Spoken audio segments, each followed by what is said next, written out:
pemirsa Gajayana Televisi dimanapun Anda berada, senang sekali malam hari ini saya Gisela Tahapari dapat kembali hadir menjumpai Anda dalam program acara Merajut Solusi. Dan kita akan hadir selama 1 jam ke depan nanti. Kita akan bahas dengan satu tema yang menarik, yakni mengenai upaya wujudkan Kota Malang Zero Stunting di tahun 2024.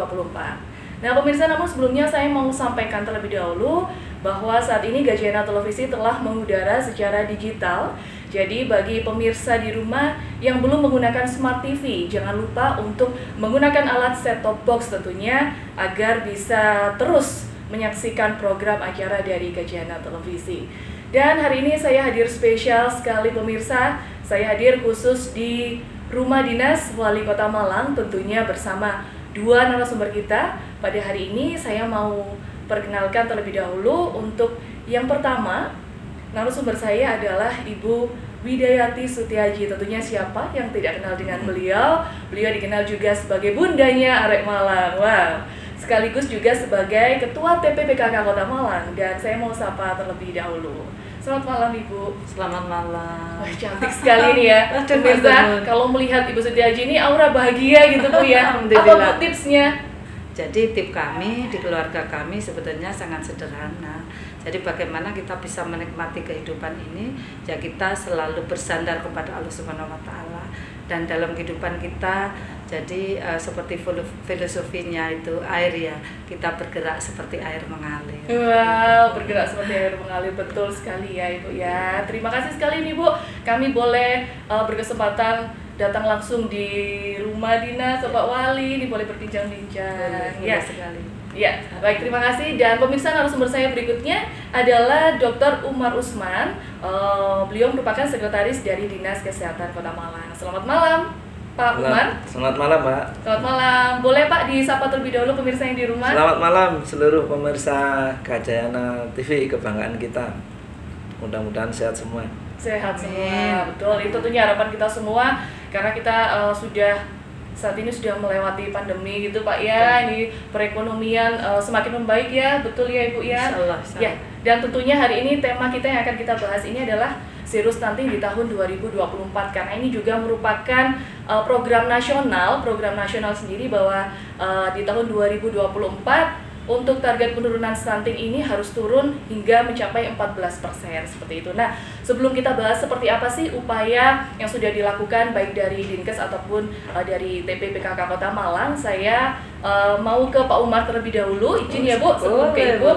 Saya mau ke Pak Umar terlebih dahulu Pak. Ini mungkin pemirsa yang di rumah masih ada yang belum paham atau baru mengenal istilah yang namanya stunting. Nah, sebenarnya apa sih Pak Umar stunting ini, dan sebenarnya apa yang menjadi faktor penyebab stunting? Stunting ini perlu diketahui oleh masyarakat bahwa stunting itu gagal tumbuh pada balita, pada anak usia di bawah 5 tahun. Dan penyebabnya adalah kurangnya gizi kronis, kurangnya gizi jangka lama. Yang perlu diketahui adalah kurangnya gizi mulai anak di dalam kandungan, mulai di dalam janin. Ini yang perlu diperhatikan. Jadi bukan kurang gizi ketika lahir saja. Maka penting saya sampaikan, perhatian kita untuk mencegah stunting itu harus mulai dari ibu hamil.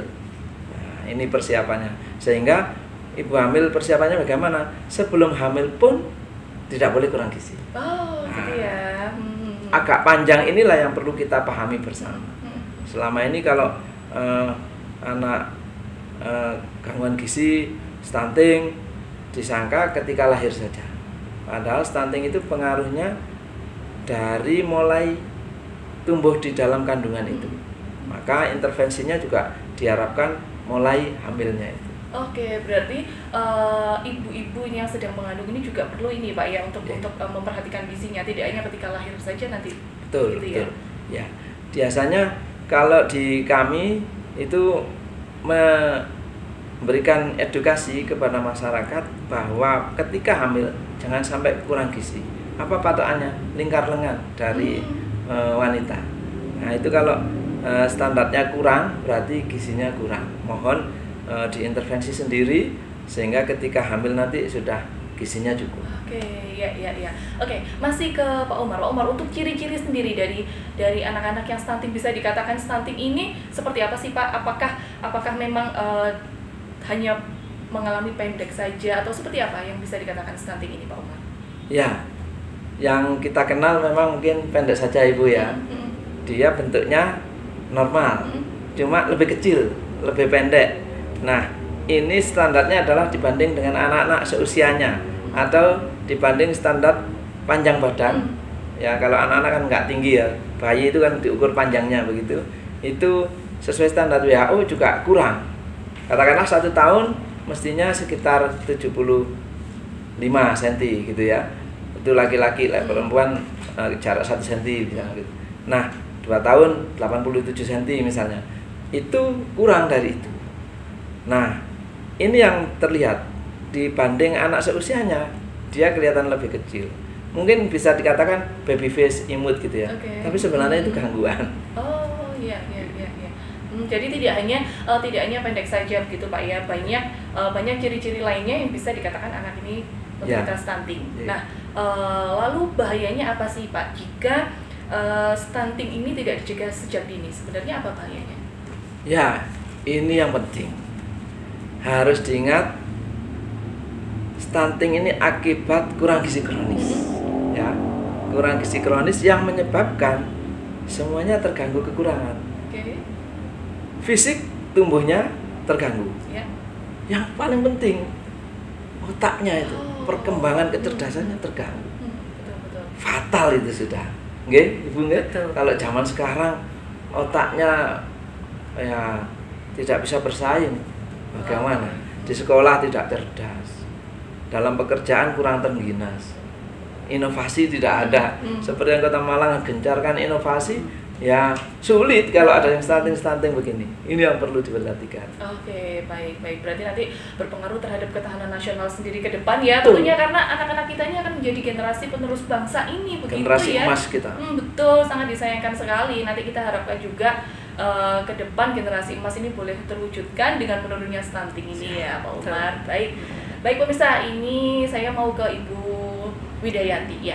Ibu, tadi sudah disampaikan dengan Pak Umar bahayanya stunting ini ya, karena kita juga ada program untuk mewujudkan Indonesia generasi emas. Nah, lalu terhadap perekonomian Kota Malang sendiri, Bu, ini sebenarnya apa sih pengaruh stunting terhadap jalannya perekonomian yang ada di Kota Malang ini, Bu? Oke, terima kasih. Jadi gini Mbak, berbicara stunting tadi disampaikan Pak Umar adalah gagal tumbuh kepada balita diakibatkan oleh kekurangan gizi kronis. Dampak dari itu sangat luar biasa. IQ anak-anak tidak bisa berkembang dengan baik. Tentunya produktivitas kan akan menurun. Dan para penelitian, para pakar menyampaikan gara-gara stunting ini Indonesia akan menderita kemiskinan. Bisa dibayangkan, ya. Maka dengan kata-kata di atas itu lagi pastilah dampak kepada perekonomian sangat luar biasa. Bisa dibayangkan kalau orang tua mempunyai anak stunting, konsentrasinya itu ada kepada anak, bukan produktivitas ekonomi keluarga lagi. Itu banyak sekali dampaknya. Maka kami sebagai Ketua Tim Merah PKK Kota Malang, kebetulan juga sebagai Bunda PAUD Kota Malang, dan jabatan ini adalah jabatan ex officio Istri Wali Kota Malang. Maka saya menggerakkan melalui 10 program pokok PKK. Yang pertama yang saya jangkau adalah penguatan kader di wilayah. Karena kalau berbicara masyarakat Kota Malang itu kurang lebih ada 870.000. Maka saya dengan tangan sendiri tidak akan bisa menjangkau. Maka penguatan kader di wilayah kita kuatkan. Ingat, PKK mempunyai kader hingga Dasawisma. Itulah, Dasawisma menangani setiap 10 keluarga. Luar biasa ya kekuatan dari Tim Merah PKK. Jadi penguatan para kader di wilayah itu utamanya yang menjadi gerakan kami. Oke. Berarti memang dalam program pokok PKK ini sendiri memang sudah ada Bu ya di situ ya untuk pencegahan stunting sendiri. Nah, selain tadi penguatan kader wilayah Bu, kemudian sasarannya ini sebenarnya kepada siapa saja sih selain tadi Dasawisma ini? Sasarannya tadi mungkin sudah disampaikan bahwa ibu gitu ya, seorang ibu ini juga perlu sekali mendapatkan edukasi yang namanya pencegahan stunting. Nah, sebenarnya sudah mencapai mana sih Bu dalam menjangkau ibu-ibu yang ada di seluruh Kota Malang? Ya, insya Allah jadi gini Mbak, sasaran kita itu adalah keluarga yang mempunyai ibu hamil, keluarga yang mempunyai anak balita, dan kita tambahkan lagi kalau di kami PKK itu keluarga yang mempunyai remaja yang akan menikah. Itu ada program dari kami yang namanya Nginceng Manten. Yang dimaksudkan di sini Nginceng Manten jangan diartikan konotasi yang porno, tapi bagaimana kita bisa mengawal remaja-remaja yang akan memasuki usia perkawinan.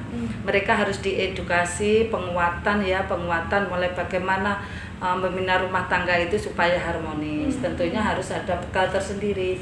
Yang kedua, bagaimana menjaga gizi. Karena disampaikan Dr. Umar tadi kan stunting itu terjadi mulai dari benih, dari benih. Lah, benih ini akan menjadi baik ketika dikawal mulai calon manten, remaja calon manten. Dari sana ada program kami ya dokter, jadi pemberian tambah vitamin, vitamin tambah darah. Itu sudah kita berikan selain edukasi begitu Mbak. Wah, ini bagus juga nih Bu ya, namanya Nginceng Manten gitu ya. Jadi remaja-remaja ini yang mungkin akan memasuki fase menikah ini didata terlebih dahulu, gitu Bu ya, didata. Terus nanti akan apa itu Bu, berupa kunjungan? Jadi gini, kami kolaborasi. Saya bilang sendiri kalau PKK tidak bisa menjangkau kepada semua, maka di sini kami bekerja sama dengan Kemenak. Jadi calon manten itu kan pasti mendaftarkan di Kemenak. Di Kemenak ada edukasinya. PKK berkolaborasi Mbak di sana. Begitu. Jadi tidak harus kami mendata sendiri, betul. Jadi bekerja sama dengan Kemenak. Ya, tentunya tidak hanya Kemenak saja Bu ya. Masih banyak kalau calon manten loh. Maksud saya calon manten saya tidak harus mendata sendiri PKK, tapi tinggal Kemenak sudah kolaborasi, sudah MOU dengan kami. Wah luar biasa sekali nih ya pemirsa ya. Tentunya banyak sekali juga stakeholder lainnya yang kerjasama juga Bu ya. Nanti kita akan bahas di segmen berikutnya siapa saja selain Kemenak yang mungkin turut bekerja sama dengan TPPKK Kota Malang. Baik pemirsa, jangan kemana-mana, tetap saksikan Dialog Merajut Solusi. Sesaat lagi kita akan kembali.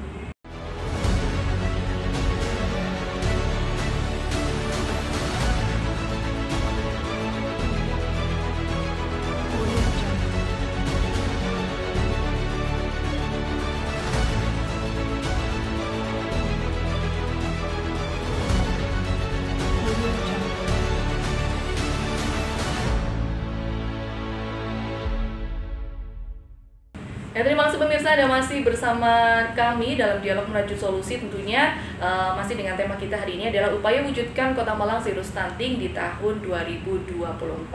Nah, kita mau lanjutkan lagi. Kalau tadi sudah disampaikan Ibu Widayati bahwa banyak sekali stakeholder yang sudah bekerja sama untuk turut menekan angka stunting di Kota Malang. Nah, namun sebelumnya saya mau tahu terlebih dahulu ini Pak Umar, untuk angka stunting di Kota Malang ini sendiri hingga saat ini mencapai berapa Pak? Secara persentase 9,9%. Secara persentase. Secara angka itu dibedakan, ada yang sangat pendek, ada yang pendek. Sangat pendek itu sudah ada 717. Yang pendek aja 3064. Jadi total itu 3781. 3781. Ini masih dibilang angka yang banyak juga Pak ya. Bagi kita harus menganggap itu banyak. Itu banyak ya. Apalagi ini Kota Malang. Betul. Nah, selama pandemi Covid kemarin ini Pak, ini kan dapat dikatakan selama pandemi Covid ini angka-angka kemiskinan Malang juga naik begitu Pak ya. Nah, apakah stunting ini juga ikut naik ketika pandemi Covid kemarin Pak? Pasti naik Mbak, pasti naik. Karena ya pandemi seperti itu ya, tidak ada yang tidak terdampak. Kemiskinan dan itu berakibat pada ketahanan gizi dan pasti naik. Tapi angka pengaruh Covid tidak bisa diukur sekarang. Karena ingat, stunting ini kurang gizi kronis. Jadi dia yang pengaruh di usia hamil sekarang, ya kira-kira nanti setahun lagi saya baru kelihatan dari COVID itu. Seperti itu. COVID itu. Berarti memang turut berpengaruh gitu Pak ya, Sangat adanya berpengaruh. dampak pandemi COVID sendiri ini terhadap angka peningkatan stunting yang ada di Kota Malang sendiri. Nah, untuk sasaran kepala keluarga di Kota Malang, kalau dari Dinkes sendiri ini, sasaran kepala keluarga ini ada sejumlah berapa Pak sampai Jadi saat ini? bayi ini ternyata satu bayi satu kepala keluarga. Tidak satu keluarga punya 3 bayi gitu. Oke, ya. Jadi ya sejumlah angka yang saya sebutkan tadi 3.781 dan setiap kelurahan ada. Setiap kelurahan ada Pak ya. Ya, angkanya ada di kita. Oke, boleh disampaikan Pak untuk kelurahan, kira-kira yang kelurahan yang masih angkanya masih mengalami tinggi stunting ini ada di kelurahan mana? Yang paling tinggi di daerah sekitar Kedunganda. Kedunganda. Saya tidak usah sebutkan kelurahan. Seperti wilayah itu ya, Pak ya. Di sana. Oke. Nah, upaya apa Pak sebenarnya yang sudah dilakukan oleh dari Dinas Kesehatan sendiri, mengingat masih ada beberapa kelurahan ini salah satu kelurahan yang tinggi stunting. Ya. Jadi tentu kita sampaikan bahwa hakikat stunting itu bagaimana? Bahwa itu dimulai dari kehamilan. Maka bagaimana kemudian menyikapi sejak kehamilan itu? Bahwa itu akibat kurang gizi. Kurang gizi itu disebabkan karena faktor ekonomi dari taraf pendidikan dan kesejahteraan sosial secara umum itu juga mempengaruhi gizi yang kurang ini. Dari bahwa kesadaran masyarakat itu kan dari yang taraf pendidikan mungkin ya. Nah, sehingga kita harus kolaborasi. Hal yang mustahil tanpa kolaborasi. Apa sama Ibu tadi sebagai ketua tim penggerak PKK. Ingat, orang yang hamil itu perempuan. Dan yang paling bisa menyentuh perempuan adalah perempuan. Karena itu penting sekali kita bekerja sama dengan PKK. Sebagai ketua tim penggerak PKK tentu sangat kita tunggu-tunggu, kita harapkan petunjuk-petunjuknya kolaborasi ini bagaimana. Selain itu pasti ya di bidang ketahanan pangan, Dinas Ketahanan Pangan bagaimana. Kemudian di yang meningkatkan mendongkrak ekonomi ya semua sektor ya, yang bagaimana mendongkrak ekonomi itu bisa naik. Karena kalau tanpa didongkrak ekonomi kita gembor-gembor ya ekonominya tidak mampu. Bagaimana suplai bahan-bahan yang dibutuhkan. Dan kemudian dalam hal edukasi itu sektor-sektor pendidikan, Kementerian Agama yang bisa masuk untuk memberikan peningkatan pengetahuan, nah itu juga diperlukan. Sehingga bisa tidak bisa kita harus kolaborasi. Ya, itu kunci gitu Pak ya. Kunci betul sekali, kolaborasi, bekerja sama dengan semua pihak. Nah, untuk program Posyandu sendiri Pak, program Posyandu sendiri ini seperti apa? Dari Dinkes sendiri bisa bisa menjamin program Posyandu ini kadernya boleh berhasil, anak-anak bisa ditimbang sesuai setiap hari, sesuai dengan jumlah bayi yang terdata di masing-masing kelurahan. Sementara ini Posyandu menjadi ujung tombak kita. Bahwa ini Posyandu ini miliknya pemerintah Kota Malang ya. Kita di bidang kesehatannya. Maka kader-kader kita ini menjadi andalan kita bersama. Bagaimana hampir setiap RW ada Posyandu, itu kepanjangan tangan kita. Bagaimana secara teritorial di setiap RW itu terjangkau. Kira-kira tidak ada RW yang tidak ada Bu ya. Bahkan ada satu RW yang 2 Posyandu. Karena penduduknya besar. Dan kedua secara waktu ini tidak boleh tidak, selama sebulan sekali itu harus ada. Di sana mulai pendaftaran sampai wajah terakhir. Dipantau bagaimana bayi itu timbangannya menurun atau tidak. Juga diukur panjang badannya. Kalau masih bayi, kalau sudah agak tinggi mungkin bisa diukur tingginya kalau sudah bisa berdiri. Nah, kemudian standarnya ada KMS itu ya. Itu bisa dengan mudah untuk mengukur Bu, sampean garis hijau bagus, garis merah, kuning gitu Pak diberikan ya. apresiasi. Gitu ya Bu, diteruskan. Kalau garis kuning, warning. Kok agak turun ini, ada apa? Oh iya, bapaknya kena PHK misalnya. Nah, kalau garis merah, bahaya. Ini nanti menjadi gizi buruk loh Bu. Terganggu pertumbuhannya, terganggu kecerdasannya. Biasanya kalau disentuh terganggu kecerdasannya, ibu-ibu itu langsung bangkit. Nggak mau ibu, tidak ada ibu yang mau anaknya tidak cerdas. Betul, iya. Nah, sampai nanti di meja terakhir itu adalah edukasi sesuai dengan hasil keempat meja itu. Kalau memang kurang gizi, ya gizinya. Kalau ada gangguan kesehatannya diberikan intervensi edukasi. Dan itu yang bisa membantu kita kader-kader itu. Jadi itulah ujung tombak kita, pahlawan-pahlawan kita. Wah, betul sekali ya. Nah, Ibu Widayati, ini untuk kolaborasi dengan stakeholder lainnya tadi sudah disampaikan bahwa ada kerjasama juga dengan Depak gitu Bu ya, untuk mendata, untuk memberikan program ngincer manten tadi. Nah, untuk kerjasama dengan stakeholder lainnya ini dengan mana lagi Bu? Mungkin bisa disampaikan program apa untuk bisa menjaring ibu anak dalam menekan stunting. Oke, jadi gini Mbak, kembali PKK ini memang mendapatkan anggaran dari pemerintah kota yaitu APBD, tapi tidak banyak karena harus berbagi dan apalagi sekarang refocusing ya Dok untuk penanganan COVID kemarin. Maka PKK mempunyai kekuatan Mbak untuk menggandeng CSR. Jadi saya menggandeng BI, alhamdulillah BI itu memberikan bantuan stimulan untuk berurban farming ya kepada 57 titik kelurahan. Di Kota Malang ini semua kelurahan sudah berurban farming. Bahkan sekarang yang sudah disampaikan laporan per 2021, urban farming yang dulu 57 titik sekarang sudah hampir 300. Artinya separuh lebih dari RW di Kota Malang sudah berurban farming. Ini yang tak sampaikan ada kelompok urban farming. Kalau rumah tangga, insya Allah itu sudah hampir merata semua berurban farming. Khasiatnya sangat luar biasa karena kita bisa memberikan nutrisi sehat untuk keluarga, non pestisida loh Mbak itu.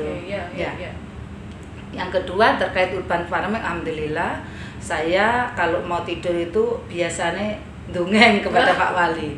Kita sampaikan dengan urban farming itu harus dikuatkan perekonomian masyarakat kita. Caranya gimana? Saya buat pelatihan olahan urban farming. Tapi Papa juga harus mendukung untuk OPD yang melakukan kegiatan tidak memakai produk-produk lokal kita, SPC tidak boleh dijalankan. Gitu. Demi mendukung Bu ya, betul. Betul, karena kan UKM di kita banyak, IKM banyak, terus kita melakukan pelatihan, siapa yang mewadai ya harus pemerintah sendiri. Nah, dari situ kita buatlah dari urban farming itu lomba olahan Mbak. Sekarang minuman berbagai macam urban farming dan toga sudah banyak di Kota Malang dan bisa disajikan di balai kota ya Dr. Umar. Jadi sekarang tidak memakai merek-merek luar itu Mbak, jadi merek kearifan lokal kita. Yang kedua, urban farming sudah rame dan kita sudah mendapatkan penghargaan dari iNews dan juga Koran Sindo. Wali Kota Malang adalah wali kota kreatif yang wali kota inovatif pada waktu itu penghargaannya. Siapa yang menghantarkan PKK dengan urban farmingnya? Dari situ akhirnya saya berkembang lagi, urban farming sudah jalan walaupun kita memang harus tetap door to door ya, kita memberikan pemantauan bersama Dispang Tambak karena di sana ada PPL pertaniannya. Saya punya ide lagi, matur ke Bapak, aku mau menggandeng Bank Jatim. Saya kepengen budidaya bunga telang. Kenapa? Karena Kota Malang itu sudah diminta untuk ekspor ke Malaysia bunga telang. Jadi sudah bentuk bunga telang kering menjadi teh. Kita sudah bisa membuat kemasan teh Mbak. Itu kita kirim ke Malaysia. Ternyata bunga telang itu mahal loh, 1 kilo itu bisa mencapai 1,4 kemarin. Tapi ya begitu kita terjun sendiri tahu makanya mahal. Bunga telang buahnya itu kalau dikeringkan hanya jadi sedikit itu. Tetapi kelebihannya bunga telang ini mudah sekali untuk budidayanya. Ibarat dincep neng mana wis dadi. Gitu. Khasiatnya yang sangat luar biasa Mas. Dari Gerbut Putih ya. Gerakan budidaya bunga telang ini yang kita galakkan kasihannya itu kalau perempuan harus makan itu, saya anjurkan. Kenapa? Karena kaya kolagen. Bagaimana menjaga kesehatan jantung kita, antioksidan, banyak lagi pengetahuan dengan mudah dan murah tadi. Berikutnya yang kedua, saya menggandeng siapa itu Bang Jatim sama perguruan tinggi saya gandeng juga. Kalau perguruan tinggi ini kita sudah dengan Brawijaya Fakultas Kedokteran. Fakultas Kedokteran kita gandeng dengan bagaimana menjaga anak-anak kecil yang disampaikan Dr. Umar. Jadi melalui Dinas Kesehatan kolaborasi dengan PKK dan Fakultas Kedokteran Brawijaya, kita ada program yang namanya hipotiroid. Ya, kita mengintervensi hipotiroid anak-anak yang baru lahir sampai 2 hari. Itu insya Allah akan mendapatkan fasilitas diambil darahnya melalui tungkak kaki itu, dan tidak boleh lebih dari 2 hari langsung kita labkan, yang ada masih di Karangmenjangan di Surabaya. Alhamdulillah, saya matur ke Bapak, terjadilah kolaborasi lagi, diberikanlah dana dinas kesehatan untuk cek hipotiroid tadi. Pelakunya siapa? Dokter Anak Indonesia. Jadi saya keliling bersama Ikatan Dokter Anak Indonesia. Itu. Yang kedua, untuk stunting sendiri saya juga dengan ikatan grupnya Dokter Aryani itu. Jadi pengabdian masyarakat Mbak intinya.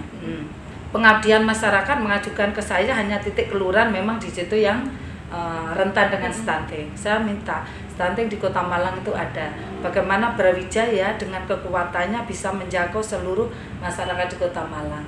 Akhirnya dibanyakkanlah dengan pengabdian masyarakat itu sehingga bisa menjangkau di semua kecamatan di Kota Malang. Jadi 5 kecamatan sudah terjangkau oleh Fakultas Kedokteran Brawijaya. Gitu Bu ya. Terus psikologi, tentang psikologi, apalagi dampak pandemi kemarin ya Mbak, Masya Allah banyaklah keluarga-keluarga yang psikologinya terganggu. Kami bekerja sama dengan Fakultas Psikologi Universitas Muhammadiyah Malang. Kebetulan saya alumni sana. Begitu kita gandeng, oh siap Bu Wali, bahkan kita tidak usah dihonor, kita siap untuk bersama tim Merak PKK. Caranya gimana?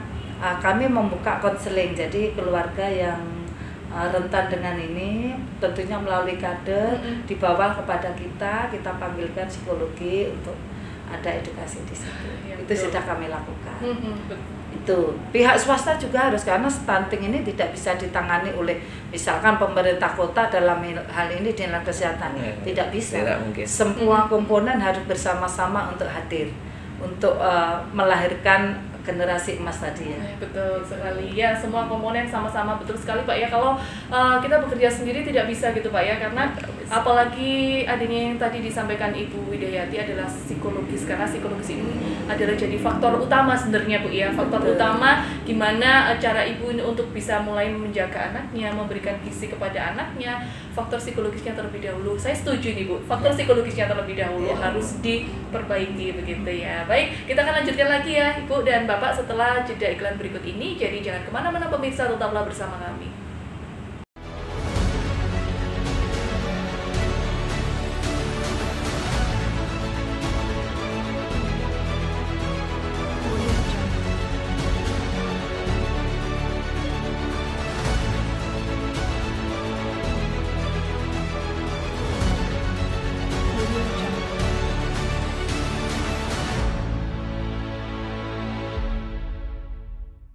Ya, terima kasih pemirsa, Anda masih bersama Dialog Merajut Solusi, masih berada di rumah dinas Wali Kota Malang yang ada di Jalan Ijen, dan saya masih ditemani dengan Ibu Widayati Sutiaji dan Dr. Umar Usman. Nah, di segmen 3 ini saya mau ke dokter terlebih dahulu ya, untuk ini mengenai pemberian ASI eksklusif. Nah, pemberian ASI eksklusif ini kan juga bisa menjadi salah satu bentuk pencegahan stunting. Nah, untuk pemberian ASI eksklusif sendiri ini bagaimana sebenarnya upaya dari Dinkes sendiri Pak? Karena tidak menutup kemungkinan banyak sekali ibu-ibu yang bekerja juga ya Bu ya, yang tidak bisa memberikan ASI eksklusifnya kepada bayinya sampai usia 2 tahun seperti itu. Seperti apa Pak? Iya, kita perlu meningkatkan pemahaman bahwa ASI eksklusif itu sangat penting. Sampai 6 bulan itu tidak boleh diberikan selain ASI. Tapi menanamkan pemahaman ini kan harus perlu semua komponen seperti yang sampaikan Ibu tadi. ASI eksklusif itu banyak keuntungannya. Satu yang tidak ada di susu yang lain, mengandung imunoglobulin yang menunjang daya tahan tubuh. Selain ASI itu jelas murah karena nggak beli. Yang berikutnya adalah ASI itu kaya rasa, karena ketika makan sate ASInya beda dengan ketika makan sayur, sehingga si bayi lebih bervariasi. Yang berikutnya higien sanitasinya terjamin, itu baru keluar, tidak disimpan sama sekali. Jadi baru keluar dari pabriknya, jadi terjamin kebersihan. Di samping yang terakhir adalah meningkatkan hubungan emosional antara si ibu dengan bayinya. Bagaimana sayangnya ibu dengan bayi dan bayi merasa terlindungi, itu penting.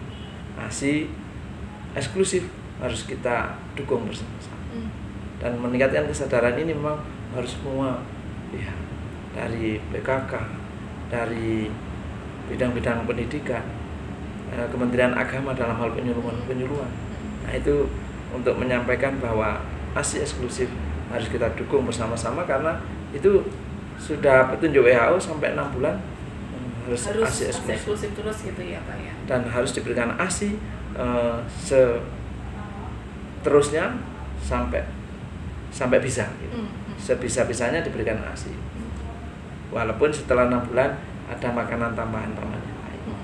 Sampai bayi tidak mau. Sampai umur 2 tahun lah kira-kira gitu. Jadi dari 5 hal yang keunggulan ASI itu tadi, nah ini harus kita tanamkan di masyarakat supaya itu tadi tidak sedikit-sedikit formula. Kadang-kadang karena memang sekarang banyak wanita karir ya, sehingga praktis milih susu formula, tapi tidak akan didapatkan 5 keunggulan tadi itu. Maka bagi ibu-ibu yang sayang kepada bayinya, mohon ASI eksklusif diberikan sampai 6 bulan. Iya, betul sekali, sampai 6 bulan memang diharuskan ya, anjurannya seperti itu ya Pak ya. Bahkan ibu-ibu pun juga harus rela berkorban ya Bu ya, kalau di kantor mungkin lagi bekerja bisa dipompa gitu ya, untuk disimpan di dalam kulkas gitu untuk diberikan. Karena di kantor-kantor juga diberikan ruang laktasi. Di instansi-instansi juga ruang laktasi Ibu ya. Diwajibkan ya Dok. Jadi tidak hanya di kantor Dok, itu di tempat-tempat terbuka seperti alun-alun itu sudah ada ruang laktasi. Terus di pelayanan ya itu harus ada, diwajibkan memang. Ya, kalau untuk Ibu sendiri untuk menanggapi pemberian ASI eksklusif ini sendiri untuk mencegah stunting. Nah, seperti apa Bu? Adakah memang program juga yang dilakukan untuk khusus untuk ASI eksklusif Ibu memberikan kepada bayinya? Pasti Mbak, jadi kami ketika berkegiatan 10 program pokok PKK itu kan komponen mulai dari kesehatan, sandang, pangan, gotong royong. Salah satunya apa yang menjadi program-program pemerintah pasti menjadi program kami. Ya, kalaupun tidak masuk di program yang diberi anggaran oleh APBD, tetapi pada waktu kita memberikan sosialisasi itu harus kita masukkan menjadi menjadi bahan sosialisasi kita. Jadi terus kita edukasi, pokoknya stunting, bagaimana kesehatan bayi, kesehatan ibu melahirkan itu menjadi pokok pokok dari kegiatan kami Mbak itu. Dan bahkan alhamdulillah kapan itu kita didatangi dokter, saya lupa namanya tapi di catatan kami ada, dia membentuk bank ASI. Nah, bentuk bank ASI, respon luar biasa dari kami, tim PKK langsung saya sharingkan kepada teman-teman, bahkan sampai dengan kader yang paling bawah, bahwa yang pertama ASI eksklusif harus diberikan, yang kedua yang kelebihan ASI tolong itu bisa dipompa tadi, disimpan dan menghubungi bank ASI, biar bank ASI nanti yang ikut menyalurkan.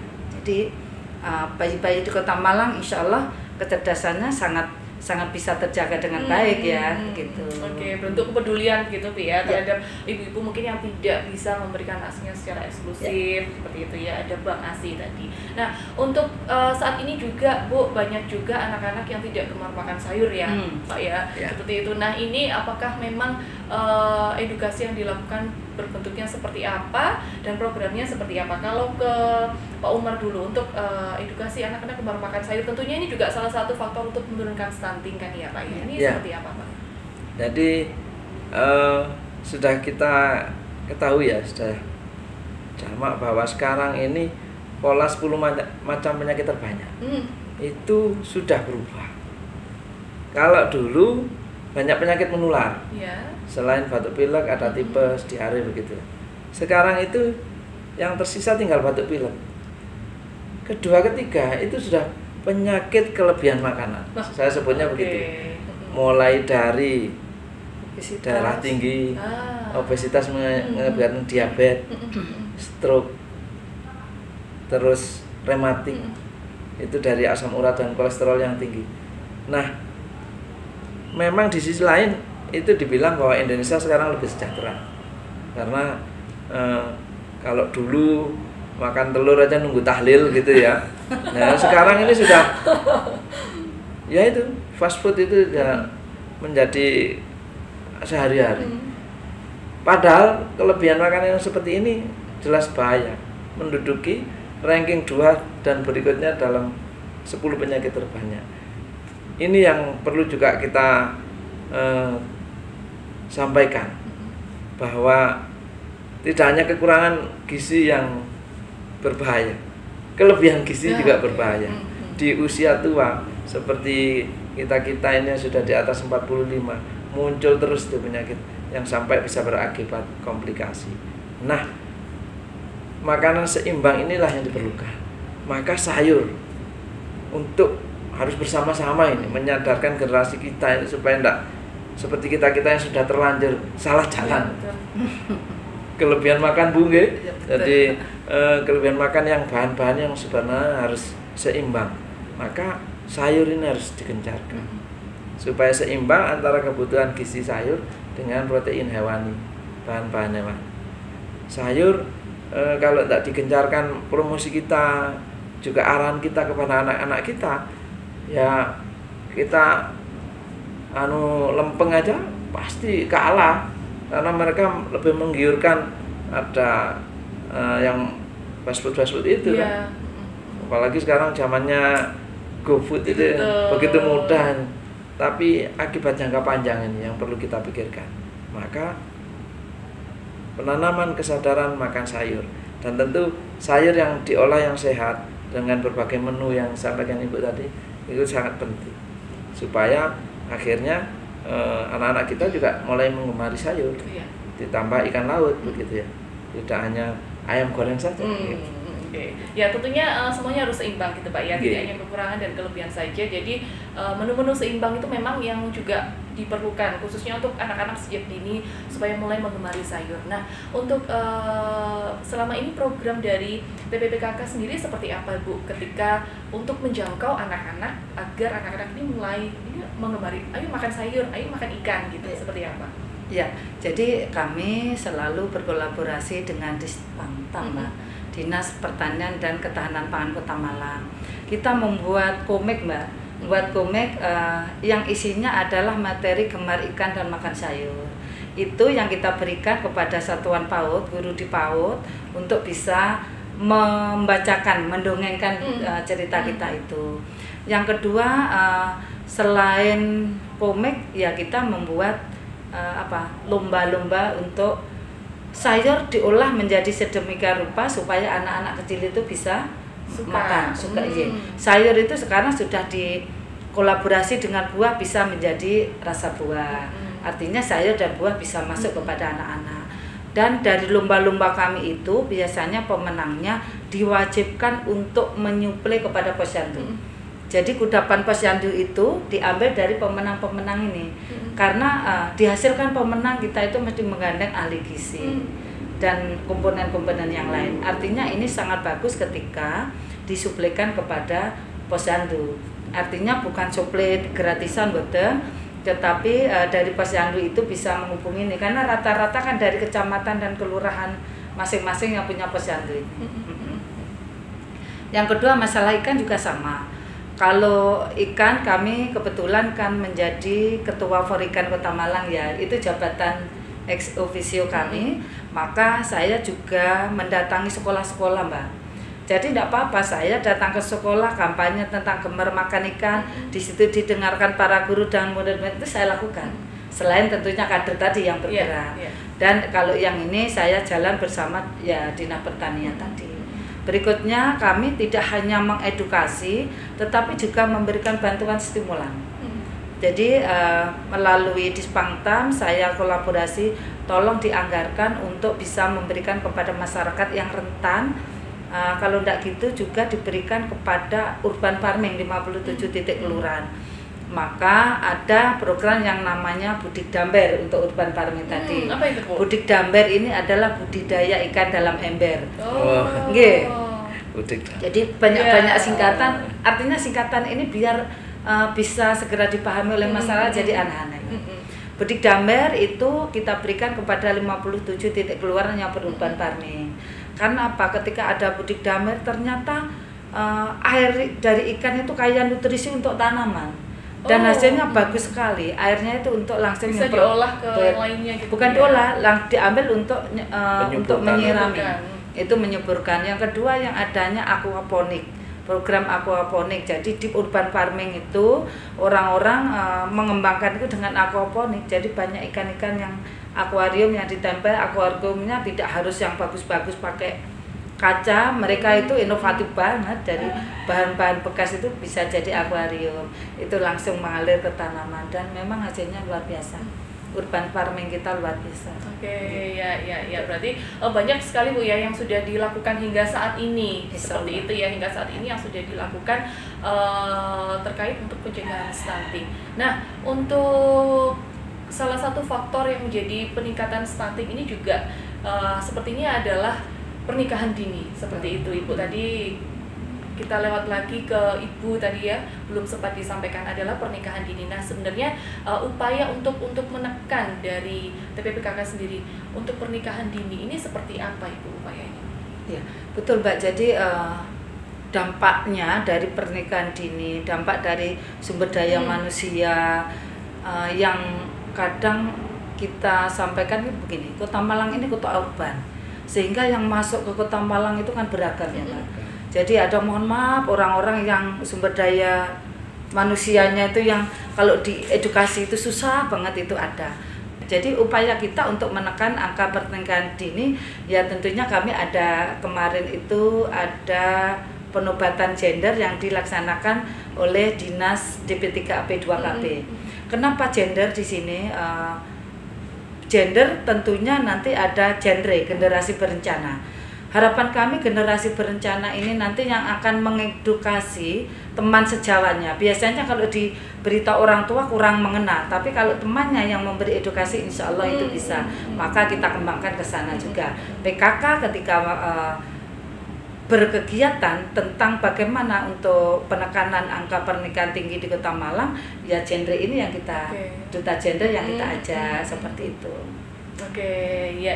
Jadi berbagai upaya terus dilakukan gitu ya Bu ya, tidak hanya dari Dinkes sendiri, dari TPPKK juga untuk bisa mewujudkan 2024 ini nantinya bebas stunting. Nanti kita akan bahas lagi di segmen terakhir Bu, kita masih ada satu segmen lagi terakhir, seperti apa langkah akuratnya nanti agar 2024 ini sama-sama kita bebas stunting, zero stunting seperti itu ya. Baik pemirsa, jangan kemana-mana, sesaat lagi kami akan kembali.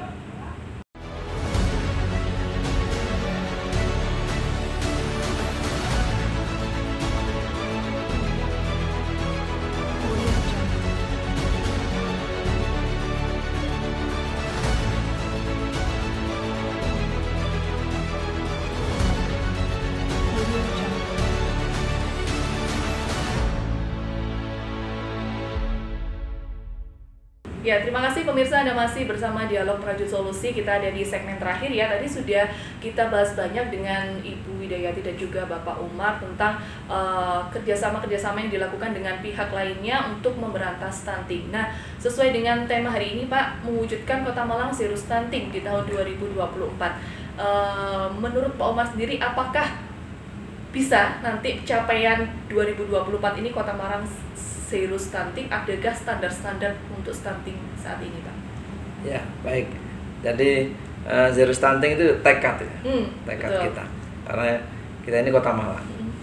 Memang kalau mengacu nasional 2024 harapannya 14%.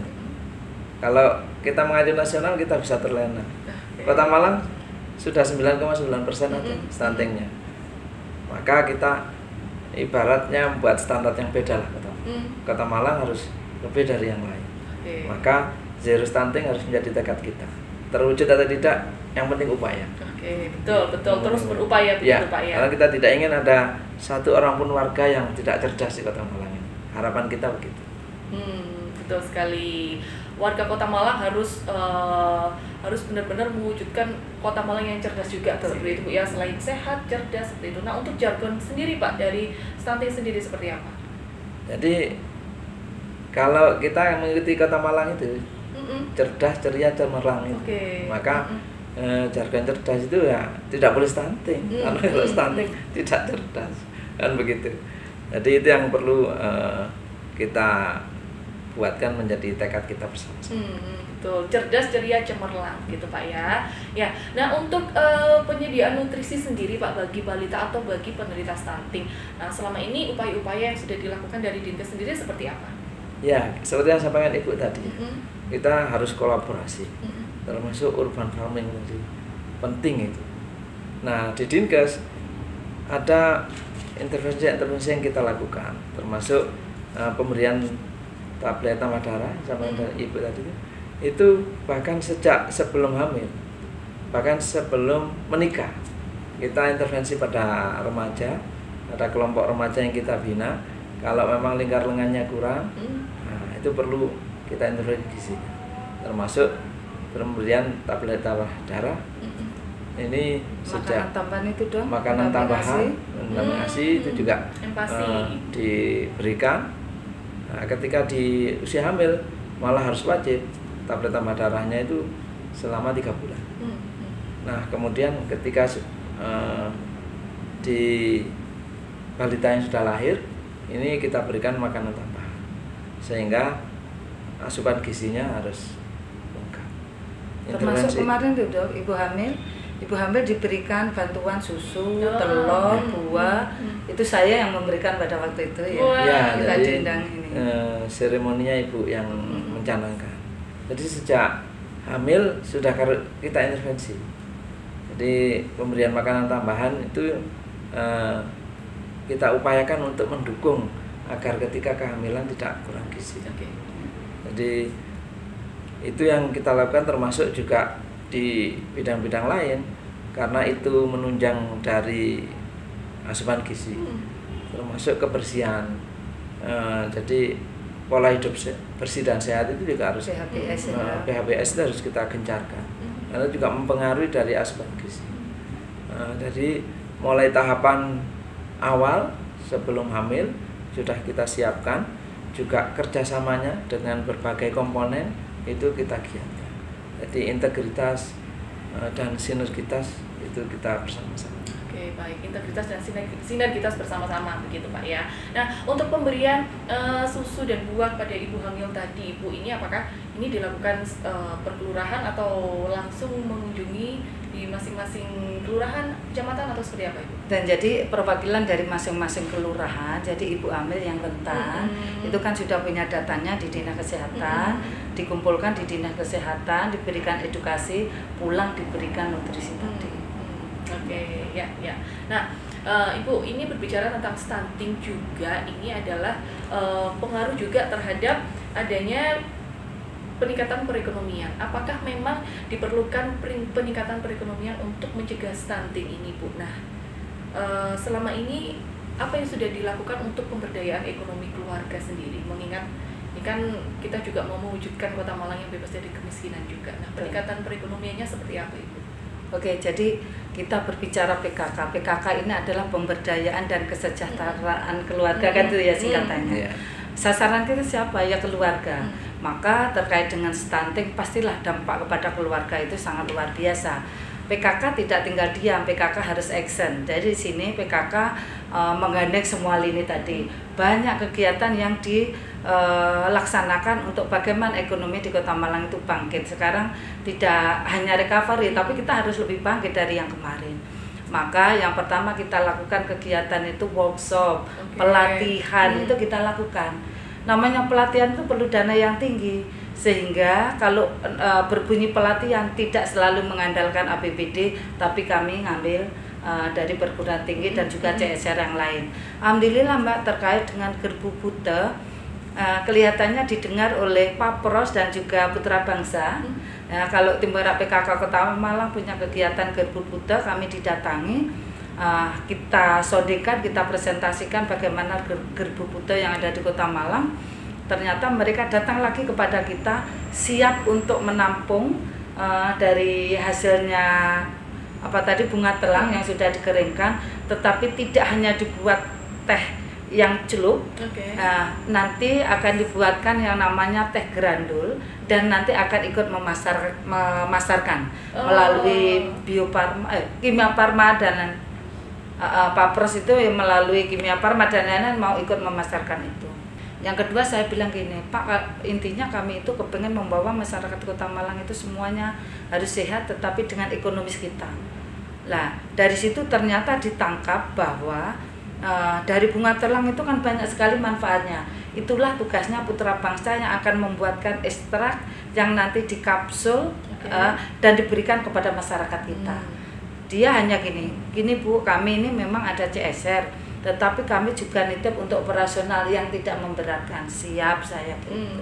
Alhamdulillah yang selama ini bunga telang kita itu diekspor ke Malaysia, sekarang mulai sekarang sudah tidak diekspor lagi untuk diberdayakan sendiri untuk masyarakat Kota Malang. Ya betul. Saya dengar juga untuk yang bunga telang ini bisa diolah jadi tempe seperti itu Bu ya, yang warnanya bisa berwarna-warni seperti itu ya Bu ya. Bukan diolah menjadi tempe, tapi sebagai pewarna. Jadi sekarang itu contoh ya, anak-anak yang makannya itu susah, sekarang sudah teman-teman di Kota Malang membuat nasi yang warnanya ungu dengan rasa-rasa pewarna ungu itu ya dari bunga telang. Terus kudapan yang di posyandu tadi sekarang sudah warna-warna, minumannya juga bunga telang.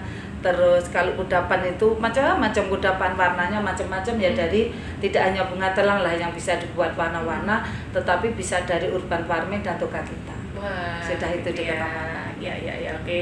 Semoga nanti ke depan ada inovasi-inovasi lainnya begitu Bu ya. Nah, terus ini Mbak saya tambahkan ya, untuk penguatan ekonomi di Kota Malang, kami itu menggalakkan bagaimana barang-barang bekas itu bisa dibuat menjadi sesuatu yang mempunyai nilai jual yang tinggi. Jadi tidak hanya dari Gerbu Buta, toga, urban farming, tetapi di Kota Malang saya mengajak para ibu-ibu harus berani kreatif. Ya, berani kreatif, karena sesuatu yang kreatif itu bisa menghasilkan sesuatu yang kadang di luar dugaan kami. Contoh ya Mbak, ini yang saya pakai, ya saya sering memakai kalung-kalung yang seperti ini. Kenapa saya harus berani tampil yang beda? Ini barang bekas ya, daur ulang. Jadi dari kalengnya susu, karena kena tangan terampil jadilah sesuatu banget. Tapi nggak kelihatan ya Bu ya? Betul, tapi kan perempuan harus berani itu tadi dan kreatif. Bahkan ketika ini Mbak saya pakai di acara nasional yang disampaikan pengrajinnya, karena pada waktu itu dia dihadirkan untuk mengikuti basarnya. Ternyata banyak orang-orang datang, istri wali kota dan bupati se-Indonesia pada waktu itu kegiatan di Keranas, itu kata nyari seperti yang dipakai oleh Ibu Wali Kota Malang. Itu. Dan makanya beliau itu sering kalau ada produk baru saya dikirimi dulu untuk saya pakai. Kata saya itu promosi yang tidak mengeluarkan dana, Bunda, begitu. Promosi gratis. Promosi gratis. Tapi memang keren enggak Mbak ini, Mbak? Betul Bu. Tidak terlihat kalau daur ulang ya Pak ya. Terlihat jadi seni banget gitu loh. Seni banget. Jadi tagline saya itu mewah tidak harus mahal, jadi harus berani. Ya, betul sekali. Mewah tidak harus mahal. Jadi kita sebagai perempuan juga harus berani ini Bu ya, berani berkreasi gitu ya. Harus. Apa yang ada enggak langsung dibuang, tapi boleh dikreasikan, dimanfaatkan seperti itu. Nah, Ibu, untuk kembali ke stunting Bu, untuk meningkatkan kesadaran masyarakat terhadap stunting ini, apa yang harus dilakukan Ibu? Ya. Alhamdulillah PKK itu mempunyai anggota tersebar hingga Dasawisma. Maka tangan-tangan kita yang di Dasawisma itu tugasnya memberikan edukasi sampai dengan pendampingan. Dan kalau UPD sama anak UPD memberikan stimulan bantuan. Tuh. Jadi ya karena masyarakat kita masyarakat urban ya, untuk yang mereka yang SDM-nya susah untuk dibawa, mindsetnya dirubah bahwa menjaga keluarga itu penting. Akhirnya itulah yang menjadi titik tumpuan kita yang selalu kita datangi untuk diberikan edukasi seperti itu. Tapi kader kami, tapi tidak hanya kader, saya juga sering datang sendiri, hadir sendiri. Tapi kalau saya hadir biasanya ada kelompok pertemuan, terus saya bersama-sama di situ hadir cerita. Gitu. Oke, ya betul sekali karena memang peran PKK ini adalah ring satu gitu ya Bu ya, untuk menekan angka stunting begitu Pak ya, peran PKK karena seperti yang disampaikan Pak Umar tadi, perempuan akan sama memiliki perasaan dengan perempuan seperti itu ya Pak Umar ya. Oke Pak Umar, mungkin yang terakhir Pak Umar, untuk meningkatkan kesadaran masyarakat terhadap stunting sendiri, Ibu harus seperti apa? Itu harus seperti apa Pak Umar, silakan. Ya, perlu kami sampaikan lagi bahwa kita harus bersama-sama bergerak dalam hal mengantisipasi stunting, dan harus kita ingat bahwa stunting ini adalah akibat dari gangguan gizi kronis. Gangguan gizi kronis itu gangguan gizi yang jangka lama. Gangguan gizi jangka lamanya apa? Itu adalah mulai hamil. Jadi kalau diantisipasi sejak lahir sudah terlambat. Maka siapkan bumil itu agar jangan sampai kurang gizi. Maka sebelum hamil disiapkan, itu akan lebih bagus. Ini yang perlu kita dukung bersama-sama.